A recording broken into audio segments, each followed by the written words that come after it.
As a former ghostwriter, I've helped with a lot of memoirs.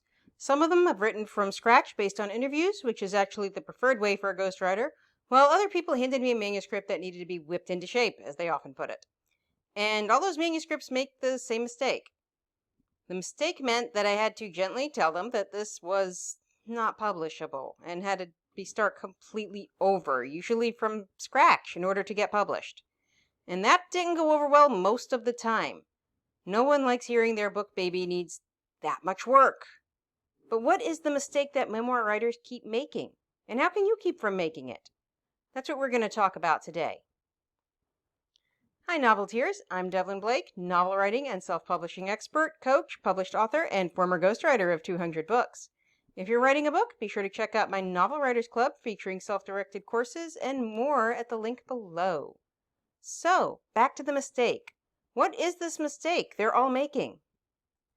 Well, they're writing from a wound and not a scar. Here's what I mean.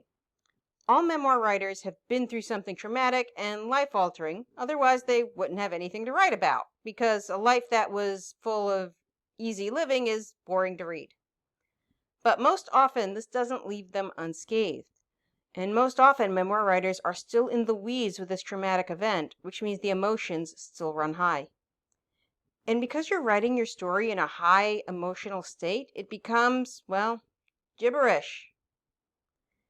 This happens because you need to have an air of detachedness when you write a story. You need to get immersed in the story you're telling, not the emotions associated with the actual event.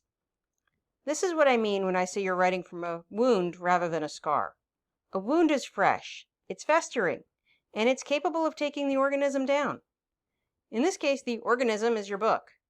And in some cases, even your life, if this is a deep trauma that you haven't worked through yet, in which case, please do see a therapist about that. But a great many potential memoir writers use this book as their therapy instead, and they really shouldn't. Don't get me wrong. Writing about your traumas is a great therapy and an awesome way to turn a festering wound into a gentle scar. But that doesn't produce a book anybody wants to read. It's a book made up of pain and anger. Writing from a scar instead produces a different book entirely. It's a book of triumph over adversity, which is what people actually want to read in a memoir. Memoirs should never have sad endings. They're like romances that way, only happy endings.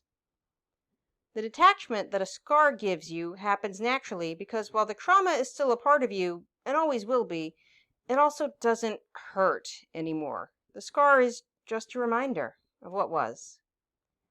You can tell if you're writing from a scar or a wound by the emotions you experience while writing. If the pain is fresh, the anger rises, you might burst into tears, or something like that. And if that happens, it's still a wound. It's not a scar. And this is true no matter how many years or decades have passed. Now, I've got trauma myself from school. I was bullied horribly. But I noticed I was actually healing when I could look back on my experiences and just feel mild sadness and regret, not hot anger or burst into tears or intense rage. It took over a decade of work and therapy, though, to get to that point. And while you should absolutely write as a way to process your trauma, you should not write the memoir you intend to publish until you do process your trauma. A book written from a wound doesn't sell. It's just not a story anyone wants to read. If you have worked through your trauma, however, then it is time to write that book. And since I always recommend that all memoirs be written as fiction, check out the Novel Writers Club at the link below to help you with that. Also remember to like and subscribe to see more videos on writing and publishing your novel. Until next time, this is Devlin Blake saying right on.